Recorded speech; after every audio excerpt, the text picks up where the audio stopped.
All right, I'm 2 minutes late. Shoot me. Welcome to Moohead Radio. I'm your host, a big and furry bovine bronc in England. Didn't get his nap. Moo. He's being a gamer and he's going to give it a I'm just go. If we hear him, cranky as hell. That's all. yeah, and if we hear him snoring, we'll know why. Yeah, This well, show put him to sleep like it does hundreds of others. exactly. Well, tens of others. Sorry I'm late, but I'm going over estimates here for work that needs to be done by handyman. And, who Terry can fix Pluto. your house now and charge you way too much? Put his hand into your wallet and suck your money dry. The handyman can't. Oh, I don't know. But you get the idea. Nothing separates me from monetary considerations and concerns.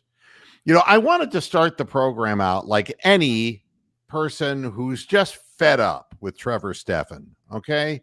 Oh, what do you do now? Because I don't care. He tell me what you did. single-handedly lost the final game in Texas. They handed him in the eighth inning a 5-2 lead. He walks the first guy and then proceeds to give up 4 runs and fuck them in the bunghole. That's what he did. Wow. And,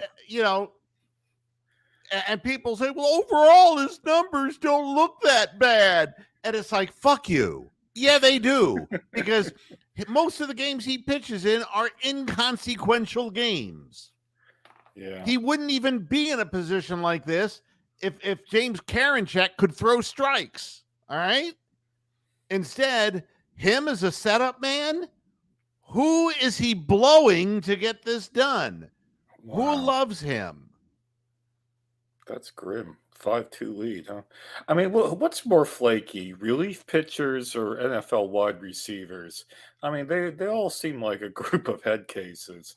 Well, I'll be honest with you. Good relief pitchers are good relief pitchers. Lousy relief pitchers, if you're inconsistent, you're a lousy relief pitcher because they're handing the ball over to you with a 5-2 lead and you walk the first 2 guys.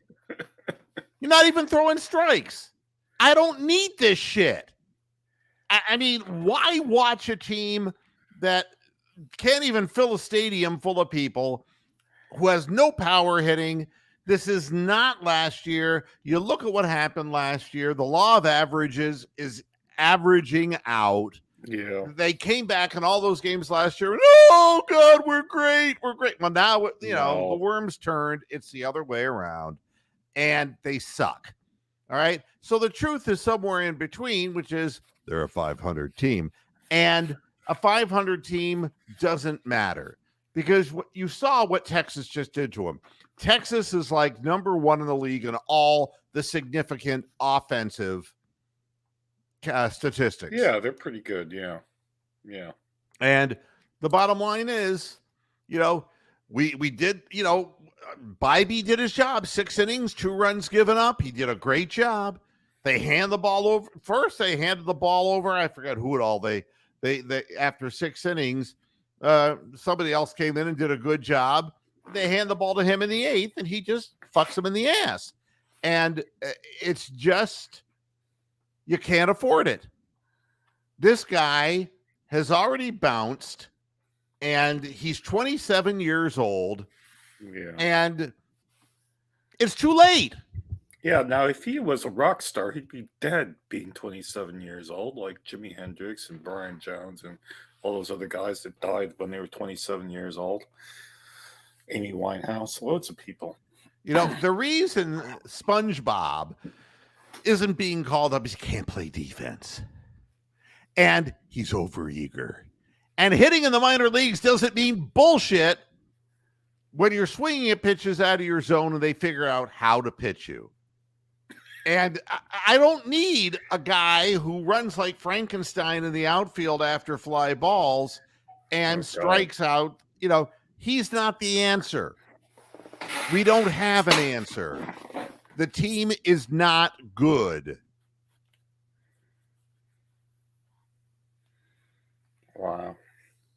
So what would Dwayne's stats say about all this? All right, let me think. What would we say? I swear to the baby Jesus, if they bring Trevor Stephan into this situation, I am going to stick my head in a bucket of scalding hot water and suffocate myself while getting third-degree burns. Wow. Yeah, it's painful. And you know it's going down the shitter. I turned it off after we walked the first two guys. I knew what was going to happen. Is like, You were right.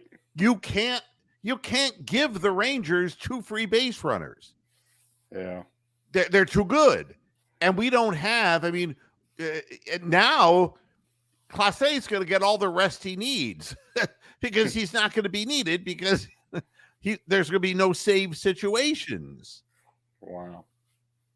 That's what's happening. And they're going to bring. So why didn't they yank him when it was obvious to you that you turned the game off? Why did they yank Stephan before he gave up the losing run? Look, they don't have anybody up. You know how it gets done, and I see Hammer Time. Oh, because it would hurt their feelings by having a reliever up in the middle of the inning. I don't know. Yeah, I don't know. Is that what it is? Because this is what happens all the time. Francona makes up his mind that Trevor Stephan is the setup man, and he's going in, and, you know, they're not happy with Karinchak's walk ratio, so Stephan comes in, and he walks 2 guys promptly. The second he does that, I yank his ass out of the game. It's like, if you can't throw strikes to this team, if you get hit out of the game, it's like, okay, that can happen, you know? That can happen. Yeah. Are my friends at Wayside Furniture are calling me? Hold on a sec, please. I got to take this live on the air. Hello, ho. This break in the Moohead Radio Show was brought to you by Wayside Furniture for all your furniture needs. Hey, what's going on, buddy? I'm doing well. You got a minute? Actually, I'm on the air right now doing a podcast. So I gave Wayside Furniture, multiple plugs. Where are they located, Mo? But yeah, if you want, I'm usually off the air at 7:00. Well, I can tell you where Liberty Ford is. Thanks, Liberty Ford's in Parma. Bye-bye. Maple Heights. Mentor, Maple Heights. That's my sales guy. Yeah. Where are they from? Wayside Furniture. You might as well go all the way here. Where are they from? Yeah. What locations? Oh, what? No, they have one gigantic location, and it's located. It's in Akron, but it is kind of around the Firestone area. Are they anywhere near Ted Ganley Kia? That's what I want to know. No, because I don't want to see you. All right. Talevsky's saying it's around his neck of the woods. Wow. Wayside Furniture, man, it's like I've never seen so much furniture in my life. I mean, how much furniture is there? I mean, my God, it's. I think their slogan is "Furniture out the butt." I mean, seriously, it's huge. So, Hugh Jackson. Hugh Jackson, yeah. But yeah, so it's like Grand Central Station around here. Believe me, I'm sorry if my focus isn't what it should be. We've talked appliances. Let's talk furniture because that's got to be better than talking about the tribe or anything else that's going on. So. Oh, okay, yeah. Springfield Township, yeah. That's the ticket, David. That's the ticket. Yeah. Wow. Yeah. Wayside is it's a nice furniture store. They have everything for everyone. They have nice furniture. They got nice furniture, and then they have firewood for people who can't afford as much for the nice. Yeah, they got stuff for like hillbillies and things. You know, people who like ponds over pools. Yeah, but they've done a good job here, and they've sold me a bunch of stuff, and which is hard to do. That get into my wallet is difficult. So at any rate, where I was going with this whole thing is, I called it before it happened. I didn't want to watch it. I really don't want to talk about it. But the bottom line is that Trevor Stephan, at 27 years of age, if he comes in and he's throwing his best pitches, and they hit the ball and whack him around, then maybe I'll say his stuff isn't good enough. The guy's got 95-mile-an-hour fastball, but if you're not throwing strikes and they stand there with their bats on their shoulders and you give up 2 runners, you just fuck the team, because then they know you have to come into the strike zone. There ain't no nibbling, and then they get hits. And I'll tell you something else that's happening with the Guardians this year is that every pitch, broken bats falling in. I mean, guys are busting their bats and it's finding holes. Seeing eye hits are killing this team. And it's almost like they're paying for all the good stuff that happened last year. So it's too bad, but that's the way it is. Isn't that what Crash Davis said was the difference between being in the minors and being in the show? Once a week, hitting a seeing eye single, a little blooper, a little, he says that's the difference between being in the show and being in AAA. Yeah. So I've had enough of the Guardians for now. Okay. And I'll say this to Francona, your health isn't good. Yeah. You missed a few more games this year. This is not going to make you any better. You're a really good manager, but nobody can manage a group of people. It's like, oh, good news. Yeah, we're going to re-examine Shane Bieber in 2 weeks. It's like, you threw his arm out. You know what happened to our pitching? What happened? Sasquatch came back. Don't you remember? Wow. Oh, yeah. I mean, Carl Willis, it's like, just throw more pitches in the bullpen. We'll blow your arm out. No problem. Up and down and up and down. He's like the fucking Jack LaLanne pitching coach. Up and down and go up and down. I got fed up with the whole thing, and we don't have a legitimate setup man. One day at Sandlin, and he sidearms his way into walking people all over into the bases. There's Eli Morgan, who's like, here's a big fat one for you to hit. Fed up with it. So I'm done. Look, I've already spoken way more about them than I should have. Yeah. Honest to God. Let's never speak of them again. Yeah, I will try not to. This is, you want to hear something that's really goofy? Are we segueing here? Yeah, we're segueing. This is segue time. Segue. Come on. Why is it that Cleveland Browns coaches always have to try to outsmart themselves? The only one who didn't was Hugh Jackson, because he had no smarts to begin with. Correct. Kevin Stefanski always has these neato ideas. The only he thinks are neato ideas. You want to know how you lose your players? This is how you lose your players. All right. The start of training camp is starting up at the Greenbrier Resort in West Virginia. All right. The off season for them is going to be a little shorter because they're in the Hall of Fame game. We all know that. But by the way, the tickets sold out in 36 minutes. People are saying, hey, Moo, you're going to be at the game? It's like 36 minutes. It took to sell. There are 57 seats in that stadium, and it didn't take long for that to sell out. All right. But knowing that it's a short preseason, Kevin Stefanski, in his infinite wisdom, which we have seen on display several times in the past, decided to take it to White Sulphur Springs. Remember, I mentioned, it's like, I know where that is. That's White Sulphur Springs, West Virginia, where the players can block out the world and get ready for some football. Hopefully, there's no cell phone service, Stefanski quipped at minicamp. However, some of the players are apprehensive about the change in routine, not only for themselves, but for their families. He goes, I don't know how the weather is, Joel Bitonio said during minicamp last month. Seems probably hotter than here. So that was my main thing. And my wife's like, you're going to be gone for 10 days now? That's a little tough, too.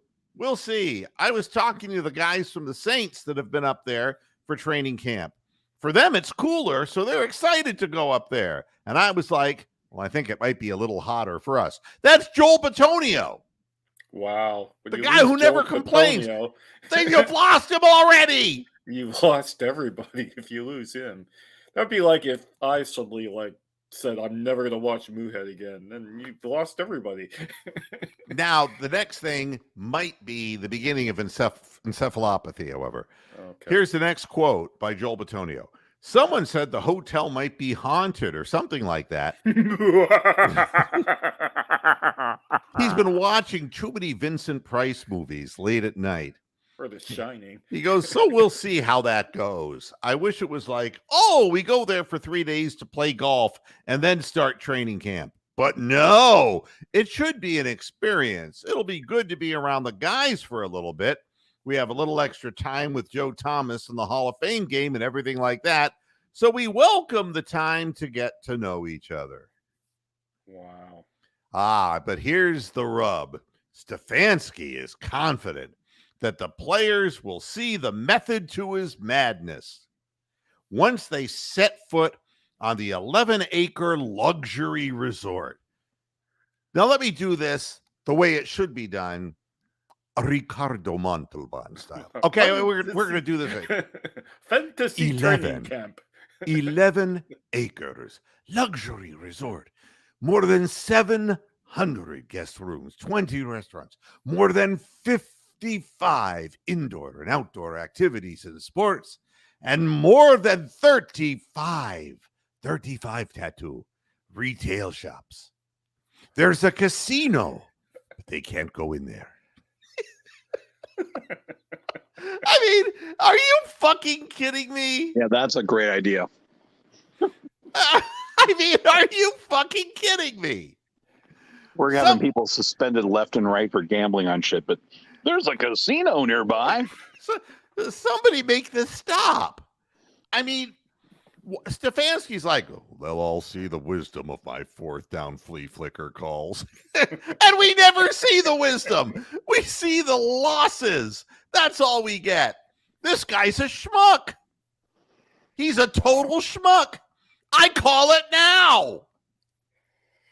Anybody who sits there and says, well, I'm confident the players are going to be thrilled once they get to West Virginia. Dear, dear, dear, dear, dear, dear, dear, dear. I mean, it's like, yeah, we're going to haze some of the rookies by letting the local butt fuck them. You were wondering how long it would take for the word butt fuck to find its way into the program. There you have it. Ass rape. 6:20 Eastern. We have our first butt fucking of the day. Stump jumping. I mean, I am at the point now. Do you think the players give a shit with the amount of money they're making about an 11-acre luxury resort? I mean, it's like they're risking brain damage. They don't care.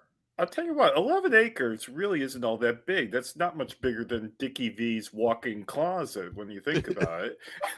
I'm not going to do Dickie. Yeah, Out of you're not respect gonna to go there. Dickie, You're not going to go there. You're not going to go there. But it's bigger than your living room, baby. Okay. His walk-in closet. 32 TVs. 32, baby. 32. No, he actually, in all reality, they said he had 11 television sets in his house. I'm not making this up. There you go. Yeah, beautiful, beautiful, beautiful house. Absolutely.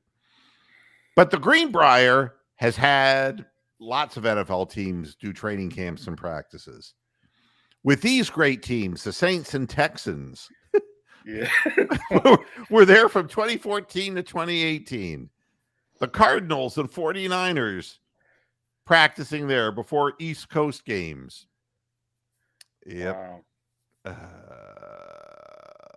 So how hot is it there going to be anyway?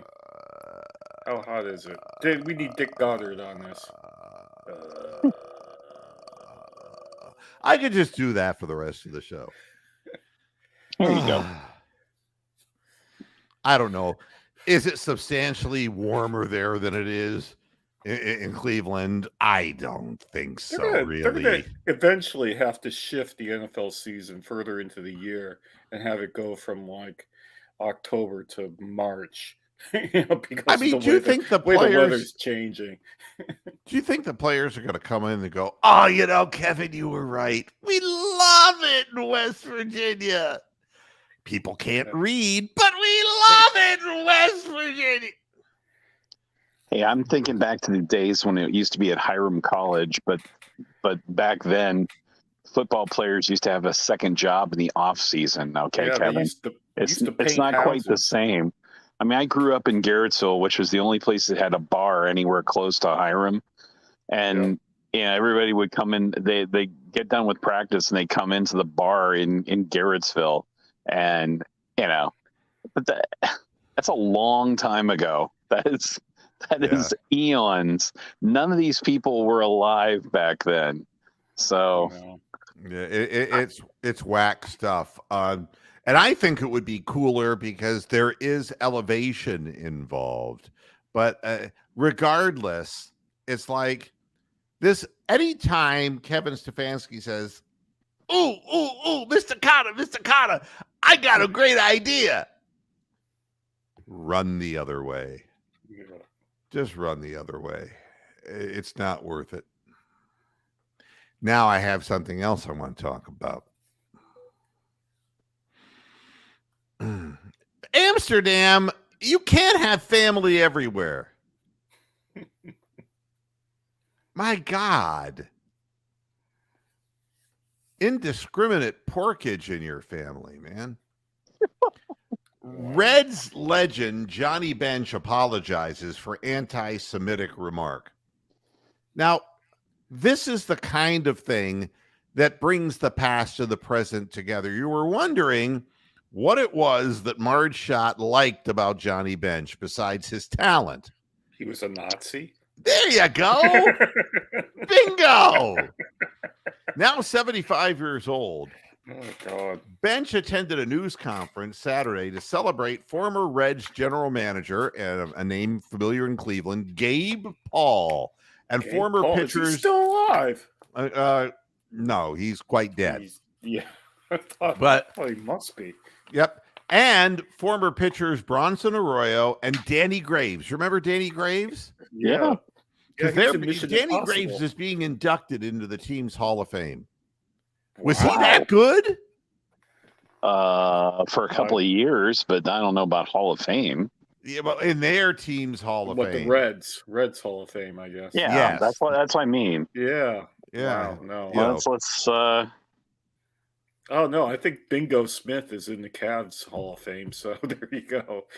Yeah, I mean, I guess. But if you think of Bingo Smith to what he meant to those teams, he deserves to be in the Cavs Hall of Fame. It's relative. If you're a Yeah. Cleveland fan, you know so who Danny these players Graves, are. could be, yeah. Paul, who is Jewish, died in 1998 and was represented at the event by his daughter, Jenny. We're going to. No. Jenny said, during the event, fellow Reds Hall of Famer Pete Rose remembered negotiating his first Reds contract with Gabe Paul. When I got out of high school in 1960, Gabe Paul signed me to a contract for $400 a month, Rose said. Wow. And then Jenny Paul, the daughter, Jenny, said, oh, that cheap, never mind. And Bench yells out, he was Jewish. On Sunday, Bench issued a statement apologizing for his comment. I recognize my comment was insensitive, Bench said. I apologize to Jenny for taking away from her father the full attention he deserves. Gabe Paul earned his place in the Reds Hall of Fame, same as the others who stood on that stage. I am sorry that some of the focus is on my inappropriate remark instead of solely on that kike's achievements. There you go. I've had enough of this. Now, here's the funny part of it. Jenny Paul said she never heard Bench's comment about her father. But what does she know? Jenny wanted to fuck a retarded guy, okay? Wow. I didn't even hear him say that. Johnny came up to me and said, were you offended? He came up to her. Were you offended about my anti-Semitic comment about your dead father? Would that bother you? And she's like, for what? I didn't even hear him say that. I didn't hear that. But then she also clarified she's not Jewish and said her father never talked about his religion. A Jewish denier. Well, a fucking Holocaust denier probably too. Oh, my father never talked about religion. But he talked like this. What's the big deal, man? What's the big deal? I was raised in a Jewish family. I'm not a religious man. But you know something? When you dehumanize people, I'm going to sit there and tell you to fuck yourself. I become Jewish, real quick when I read stuff like this. But I also become African American too when I read that shit.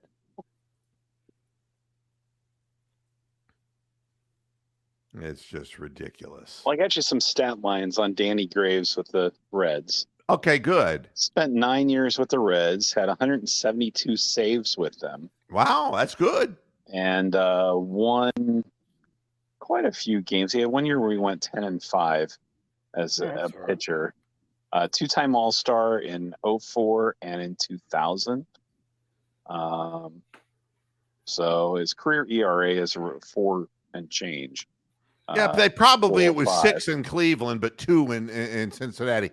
You know how we got him at the end of the thing, and he was. You almost nailed it. His ERA in Cleveland was 5.79. See? You don't There's have a reason why you to host figure the this show, Moo. Thank you. That's just it. But yeah, and in fact, his last year in Cincy was 2005. This is when he's pretty much just fallen off the map. He went to Toronto and back to Cincy, then to the Mets for a little while. And that whole year he went with Toronto, he was 652. Cincy, he was 736. Mets, he was 575. And then he spent the last year in Cleveland, went 579. And at that point in time, it was, he was clearly done. But, and we had him at the beginning too. We had him early on as well. Yeah. In 96 and 97. Well, that was that trade, right? Didn't he, when he part of the big trade to Cincy, I have to think about how who'd they stiff us with? I thought that was a good trade for both teams, if I'm not mistaken. This wasn't part of the Rocky Colavito thing, was it? No. This was I'm kidding. In 97. I know. God, I can't remember, but it seemed like he was part of a trade that kind of helped out both teams. But yeah, two-time All-Star. That's a lot of saves, honestly. He had a few years there. He did well. He did well in Cincinnati. And, he had a 27, a 30, a 32, a 32, and a 41 in saves. He got hurt in 03, it looks like. No, he didn't have saves. He must have been starting because he went 4 and 15. Ooh. Nice. He pitched 169 innings that year. So, here's the thing. I didn't know. Did you know that Johnny Bench was growing a mustache? No. I mean, no. Yeah. When they announced him and he went like this in front of the crowd, Mark Schott was proud of him. Absolutely proud of him. Here's another thing that bothers me. A lot of things bothering me today. I can't help it. We got John Smiley and Jeff Branson. Oh, doesn't that make you really feel good about yourself? And that was and with the guys that we sent away were Jim Kroll, Damian Jackson, and Scott Winchester. So there's some 3 All-Stars. Yeah, 3 All-Stars there. But here's a fun fact. Some of the new guys are coming around. We could have 2 or 3 potential All-Stars there. Yeah. Exactly. The fun fact is that he was born in Saigon. Yeah. He was born in Saigon. Yeah. I remember that he had some Asian in him. Or the other way around. Yeah, That reminds sounds me a of bit that much reminds me of my friend from Lorraine that used to ask girls if they had any Puerto Rican in them, and they'd say Would no. you He said, want "Would you some? like some?" Yeah. Yeah, and all I can think of when I think of being into Asians is Gary Glitter. It makes me fucking want to get sick. You want to be in his gang, huh? Mm. Sharp Football Analysis is the name of a company that does rankings Analytics for NFL's offensive line units, and for 2 straight years the Browns offensive line was their top, but they tumbled now, and they're to 5th. They're predicting they're the 5th best offensive line. All right. Why did they fall? All right. Why? I'm really trying to figure this out. Batonia was fine. Wyatt Teller, because they only had 5 sacks and 39 quarterback hurries against them. All right. So that's really good, but there's got to be another reason why they dropped. There's Ethan Posich at center, who ranked 3rd among centers overall before he got hurt, right? But he was good, so it couldn't be him. So now we look at Jedrick Wills Jr. And the oft-injured Jack Conklin. And those 2 players didn't do as well as they were supposed to do. Willis allowed 41 pass rushes, 24 quarterback hurries, 11 quarterback hits, and 6 sacks. And he held constantly. Well, keep in mind he's going up against the best defensive player on the other team as well. Yeah, that is correct. Oh, want to point out, so it does it really matter how good they are? They'll be injured within 3 weeks. Correct. Yeah. No. I'm sorry. They'll be injured during preseason at the Greenbrier. 5. No. You have to understand. They have that early bye. Oh, right. Everybody will remain healthy, and then once we lose that bye week, they're all going to go down. You know that. That's true. Tonight, if you have nothing better to do, 9:00, turn on ESPN. You can watch your Cleveland Cavaliers, my Cleveland Cavaliers Summer League team play for the Summer League Championship against the Houston Rockets. They are a slight betting favorite, by the way. Yeah, well, betting. You got to have a freaking gambling problem if you're betting on Summer League games. Hey, those I aren't told even you real once, officials. I remember being at Scioto Downs, the harness racing track, which is now a casino on the south side of Columbus, and I was there, and I was like, "Oh wow, there's Earl Bruce and Arch Leister." I was like, "Wow, fancy that! Art at a gambling place." Okay, so go figure. Yeah, I watched the game that propelled the Cavaliers Summer League team into the playoffs, and these are not real referees. No, the G League and college people, yeah, they're not real officials, and they did everything they could to get the Brooklyn Nets back into that game at the end of the game, and it was really irritating. And the big 3 in the Summer League for the Cavaliers: Mobley, the Isaiah kind, Imani Bates, and Sam Merrill.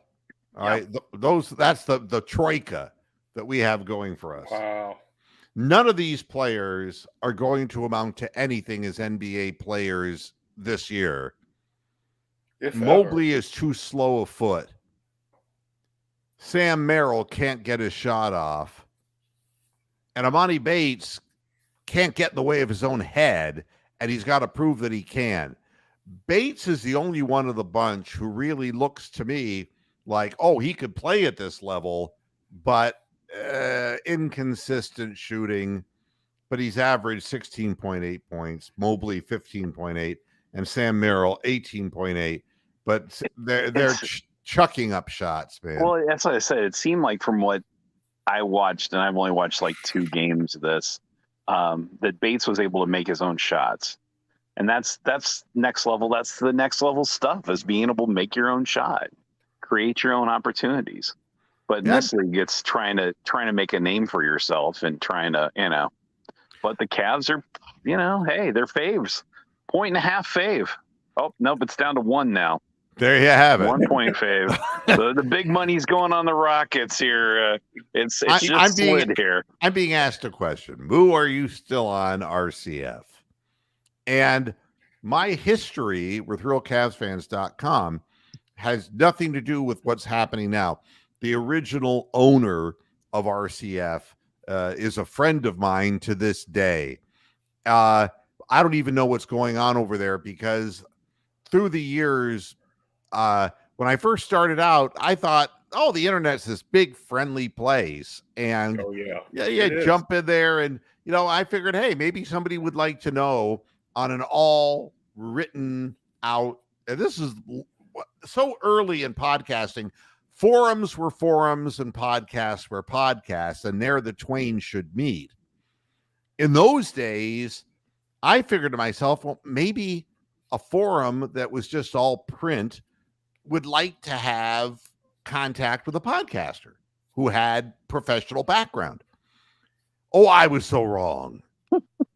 Oh, you're a troll. Oh, get out of here. You're just trying to pimp yourself. And it's like, oh, for God's sakes. I mean, it's like, I'm done working, folks. I'm doing this for play. No, you're just trying to steal our people. And it's like, wow. Bend down a little further and suck harder. I mean, leave me alone.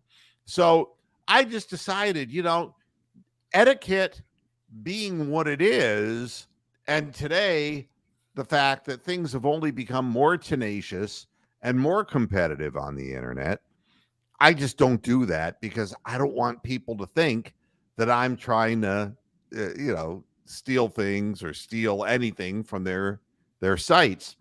But I did go on there, A to Z Crypto, and I did maybe 2 years ago put up some stuff just to wish everybody well. And there are people who remembered who I was. And to be honest with you, I just don't want to be remembered as the guy who was trying to pimp his podcast, 15 years ago on RCF. I mean, good site. I'm sure they're wonderful people, but it's just too sensitive. And I don't really care if I have 711 followers, or subscribers or whatever, which is what I have at this moment. When the Brown season starts, it'll go up. I don't care about that. I'm doing this for me because I enjoy it. It's a hobby. I'm not trying to become famous. And the other thing is, we're going to do something funny one of these days. Rox and I were out eating last night, and it was like, she said to me, I'm just waiting for the first person to say, are you that Moohead guy? And I said, you got a long wait coming, babe. I mean, this is a boutique podcast. There's not enough viewers to make this. That's not possible, right? Well, if we get that guy showing the video like he did again, we'll get a few more coming in, you probably will. The funny thing we wanted to do, and I think it will be funny, is we'll be taking videos of fake people who've been paid. You're that Moohead guy, and make it look like, no matter what area I'm in, if I'm in Brecksville, if I'm in Elyria, if I'm, it'll be like Liberty Ford. Yeah. Oh yeah. Hey, you're that Moohead guy. Yeah, I bet that Ted Ganley Kia girl gets recognized everywhere she goes. Well, I think she probably does, but I want to see you. I'm sure she definitely does at the tanning booth. That's for damn sure. Yeah. I remember when I was talking to Bruce Drennan so many years ago. I love you, Cleveland. I love you, and I like Bruce. I really do. And he told me that, if he went out to a Home Depot to get something or whatever, people would stop him. Hey, what do you think of the Browns' chances? It's my weekend. Go away. Go And away. I don't love you that much. It's a slug line. But for me, it's like, I don't have to worry about that, Bruce, because nobody knows who I am, because I'm just some dweeby podcaster who's a fat guy who was in a completely different media, but it's funny. I don't wish that on myself. I don't want people to come up to me and go, hey, you're that Moohead guy. I don't want that. All right, well, let's work this out here for half a second. If we go from Ashtabula to Vermilion down to Mansfield across to Youngstown, that's probably about 3-4 million people. And you think that there's about 100 people that watch this podcast on a regular basis. So the odds of running into somebody are about winning the lottery, I think. Yeah, it's not statistically It's like viable. 40,000 to 1, I think you could run into somebody. And that's so on Reddit they had something that said for it was the Cleveland Reddit and the Columbus both had something. They said who's a famous person you've run into in real life. I should have put Mr. Moohead. I really messed up my chance. Actually, I put Flippo the Clown, and I said, great, he beats me out. And I said, and actually, we were at either Disney or Land, whatever the Universal. I'm pretty sure it was Disney, and ran into Little John Rinaldi. Wow, Little John Rinaldi. It was that. That was my brush with greatness there. Other than athletes and stuff, because once I stood and we were in New Orleans, and I was at a urinal, and Bubba Baker was like 2 urinals down from me. He was a lot further from the wall than I was, but he was too. I was going to say halfway to the women's room. What weren't there 2 girls in there with him, and holding each end, then jumping rope? At any rate, here's another one. I got 2 more stories before I get out of here. Headline: LeBron James changing back to number 23 in honor of Bill Russell. It's like, look. He wore 6 when Russell was alive. He could have abandoned 6 while Russell was alive. Russell is now dead. So in honor of Bill Russell, he's going back to number 3, which was Michael Jordan's number. So I don't understand any of this political bullshit. I really do not. But he can wear whatever number he wants because he's the greatest player I've ever seen, and it's fine. He wears 23 because he liked Michael Jordan. He just idolized Michael Jordan. So number 6 now, he's abandoned the number 6. So what I think, the 23's back, and it can't be much longer that he's going to end up 23 in the wine and gold again. Right. Well, or the Guardians might sign him. The Guardians might sign. We all keep saying that we're going to get broken down 41-year-old LeBron coming back to play with his son in his son's never going to play at the NBA. He's not good enough, is he? No. I mean, you're going to see at USC when he he's like Isaiah Mobley. He'll be coming off the bench, and it's not fair to be compared to the greatest player who ever lived. The final thing is this. Joel Embiid wants the title, whether it's with the 76ers or another team. It's like, no, another team. I'd say he's had enough chances with this team, don't you? Wow. I mean, it's just never enough. He was just named the MVP for last season, right? But that doesn't mean shit. He's had 8 seasons with the franchise, and he's contemplating his next move. I just want to win a championship, whatever it takes, Embiid said in an interview with Maverick Carter, who knows something about this, doesn't he? I don't know where that's going to be, whether it's in Philly or somewhere else. I just want to have a chance to accomplish that. I want to see what it feels like to win that first one. That's going to be your only one. Make it stop. What would be a good fit for him? Where could he go? Where he would So it has to be a major market team that will allow him to keep extending his arm so that he can get off his fadeaway. And the guy commits 6 offensive fouls, just offensive fouls a game. Oh, and doesn't get called for shit. Clippers. Yeah. It just makes me when want you can't go anywhere and you want a major market team, you go to the Clippers. That's how that works, right? I guess. But I'm done. I've said my piece. Trevor Stephan's family hates me. I mean, Johnny Bench definitely hates you. Well, there's a lot of Guardians fans that hate him right now too. So I've always hated Johnny Bench. Yeah, Johnny Bench. Fuck Johnny Bench. It's like Pete Rose was probably, and Pete Rose. Fuck Pete cozying Rose. up. With Johnny was never really quite the. I guess from the folks I know that have seen him in person, was never quite the jerk guy that Rose was. But they shared one big thing, and that's ignorance. Yeah. But Rose had to be one of the dumbest people in the world. Yeah. I mean, if he read anything in his life, it was a comic book. He was just dumb. Hey, it worked for Jake Taylor. I mean, he read all those comic books, so, Yeah. Well, yeah. I guess you're right. I don't know about all what. Right, well, we got to get final word from Dick Goddard on the weather before we can leave. It's 73 degrees and raining at Greenbrier, by the way, if you want to throw that out, Dick. Just a beautiful, beautiful day in Greenbrier. High winds and rains knocked out the banjo player out of the tree.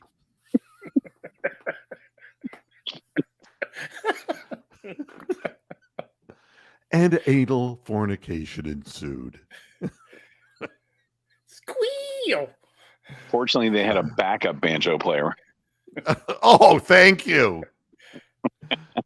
And they sang Joni Mitchell's Circle Game. Wow. I know this could go on for far too long, but I want to say it was a beautiful day in Northeast Ohio. We thought there was a great chance for precipitation. One of my grandchildren was eaten alive by a swarm of Japanese beetles. Wow. I haven't seen Japanese beetles since I was a kid. And now I see them again. It's How like, big are they? Well, they're Japanese, not very big. I don't know why they call them Japanese beetles. There has to be a reason. I don't know. They drive Toyotas. You know what I thought? What? That they would sing "She Rubs You, Yeah, Yeah, Yeah." Oh, this is just wrong. It's wrong on so many levels. For you, Johnny Bench, I do that. No. Hey, it's the Japanese Beatles. I don't know. They're all over the place though, and the Fireflies are out, and that's cool. Lightning bugs. Rocks. What did I say? Fireflies. Yeah. Lightning bugs. Is that what they? Bugs. Yeah. I remember when I was a kid, people used to like to catch them in jars, suffocate them to death, and kill them. I don't know what that was all about. It was really selfish. A June thing. Yeah, I know it's selfish, but yeah, Rocks had never seen lightning bugs before. Oh wow! Wow. Yeah, that's something. They chased him out of Oklahoma years ago with the threat of the death penalty. So no, but it's cool. You things you remember as a kid, and it all comes back to you. It's really kind of nice. The only thing going to Florida and seeing lizards everywhere, and I'm like, what the hell? You don't ever see lizards in Ohio, so no, you don't. Don't see lizards. Things that just keep coming back to me here, and then there's Barberton style chicken, which comes up on me. I mean. Have you ran across any deer yet? Yeah, a deer actually ran through my neighborhood. So that'll be another hint for where I am. And Amsterdam's like, ooh, let me listen. Oh, there's 5,000 million deer in Northeast Ohio. Yeah, that's not much of a clue, is it? Yeah. I got to get out of here and get back to Wayside Furniture. Your home of furniture. Yeah, but my guy, he's really good. You stop into Wayside, ask for Michael. Michael's a good guy, and he'll set you up with something. All right, man. Thanks again, guys, for being here. I appreciate it tremendously. And go Cavs, right? Let's get them. Let's prove that we're the best summer league team. Woohoo! We'll go for that trophy. Is there a trophy? Hardware. The ring. They got a ring. They get a ring. Wow. Cracker Jack box. But hey, it looked pretty decent. It's from somewhere in Las Vegas, so it must be good. I think it was. What's the name of that pawn shop that the? Yeah, guys do. Yeah. Pawn stores, pawnbrokers, or whatever their name is. Yeah. All right. So thanks a lot, everybody, for tuning in, and have yourself a wonderful evening. I'll be back with you again on Friday. Until then, hasta la vista, pasture heads. Good night.